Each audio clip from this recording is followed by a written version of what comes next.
नमस्ते आप सभी को। सनातन मीर चैनल आप सबका स्वागत है। पश्चिम बंगाल के मुख्यमंत्री ममता बनर्जी पूरे काले कोट पहन के और पूरे वकील बनकर अपना पक्ष रखने के लिए सुप्रीम कोर्ट गई थी एसआईआर को रुकवाने के लिए, लेकिन उनकी कोई भी बात सुप्रीम कोर्ट ने नहीं माना और उनको सख्त हिदायत दिया है कि जो एसआईआर के जो काम में रुकावट न डाले और आपको हर हालत में करवाना पड़ेगा। सुप्रीम कोर्ट के रुख से ऐसा लग रहा है कि अगर टाइम से अगर नहीं हुआ एसआईआर तो चुनाव टलेंगे, और चुनाव टलेंगे तो राष्ट्रपति शासन हो जाएगा, जो ममता बनर्जी नहीं चाहती है। ममता बनर्जी का अपना मानना है कि जो वोटर उनके हैं उनका आधी वोटर लगभग वो बचा लिए हैं, इसलिए चुनाव टलवाने का कोई उनका मतलब नहीं है, लेकिन वो जितना चाहती हैं अधिक से अधिक वोटर का नाम कटने से बचा जाए। ये उनको अब अच्छी तरह पता है कि जो वोटर का नाम कट रहे हैं सब उनका अपना ही है, वोट बैंक है। अब तक 68 लाख जो वोटर का नाम कट चुके हैं, ये लिस्ट फाइनल हो चुकी है और करीब करीब 1 करोड़ से ऊपर वोटर का नाम अभी भी जो सूची में नाम है 1 करोड़ से ऊपर का, उनका अभी भी संशोधन होना है। तो पिछली बार जब भारतीय जनता पार्टी तृणमूल कांग्रेस में जो वोटों का अंतर था, वो अंतर करीब 62 लाख का था। तो आप समझ सकते हैं कि ममता बनर्जी कितने दबाव में है, क्योंकि जो कटे हैं अधिकतर उन्हीं के वोटर थे। तो अब पूरी तरह से मुकाबला बराबर का हो गया है।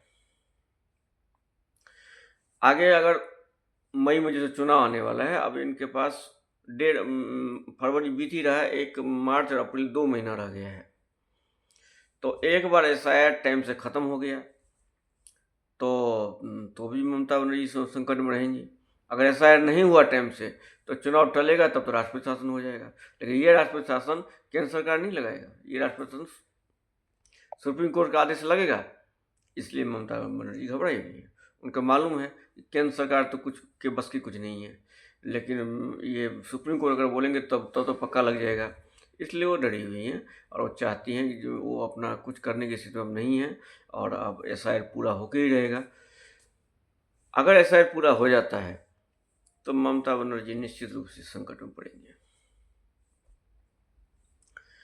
अब जो नाम कटे हैं, अब तक जो कट चुके हैं 68 लाख, उसमें कुछ नाम वो हैं जो मृत हो चुके हैं, कुछ नाम वो हैं जो पश्चिम बंगाल छोड़कर दूसरे स्टेट में जाकर बसे हैं, कुछ नाम वो हैं जो घुसपैठियों के हैं।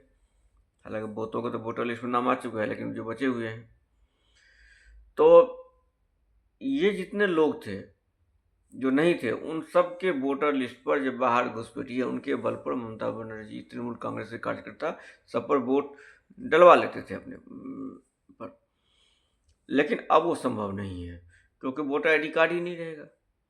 सबसे पहले तो आधार कार्ड बहुत सारे कैंसिल किए गए केंद्र सरकार द्वारा, अब वोटर लिस्ट भी कैंसिल हो जाएगी, तो वोट कैसे दे पाएंगे? अब वोट नहीं दे पाएंगे तो ममता बनर्जी क्या करेंगे? जहाँ कटे हैं, मुर्शिदाबाद हो गया, मालदा हो गया, इस समय जो कटे हैं वोट इनका, तो उसमें जो वोट कटे हैं उसका मार्जिन, जो इनके जीत का अंतर, कई जगह ऐसे हैं जहाँ जीत का मार्जिन बहुत कम था, वहाँ वोटर लिस्ट नाम कटे हैं। तो आगे के चुनाव जो है सो बहुत ही सीधी टक्कर वाली हो जाएगी।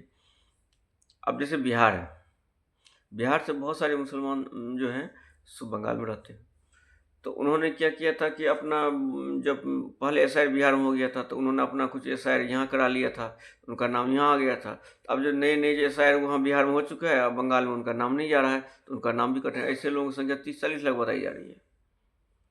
हिंदू भी ऐसे हैं, हिंदू भी कुछ ऐसे हैं, लेकिन ऐसे हिंदू वोटर अब अधिकतर भाजपा के हैं, तो उनके भी नाम कट सकते हैं, तो इसमें भाजपा को भी नुकसान हो सकता है। यहाँ पर एक वोटर जो भद्र लोग हैं बंगाल में, तो भद्र लोग अभी तक ममता बनर्जी के सपोर्टर हैं, लेकिन इस साइड शायद भाजपा की ओर झुके हैं, लेकिन अभी कुछ यूजीसी वाले कानून के कारण वो अधर में फंस गए हैं। लेकिन अब जनता के अंदर बीच में ये बात धीरे धीरे मैसेज नीचे तक गया है कि 15 वर्ष हो गए तो इनको जाना है। ये तब जाना तय होगा कि जब भारतीय जनता पार्टी या संघ के लोग अधिक से अधिक उनके अपने वोटर को जो वोटर को अपने बूथ पर लाना उनके लिए सबसे बड़ी समस्या होगी। हालांकि इस बार चुनाव आयोग ने जगह जगह जो मतदान केंद्र है उनको संख्या बहुत बढ़ा दिए हैं।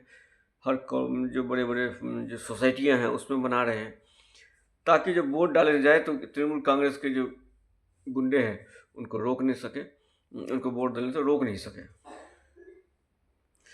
तो आगे का हमारा ये जो आकलन है कि इस बार का चुनाव सीधी टक्कर का होगा।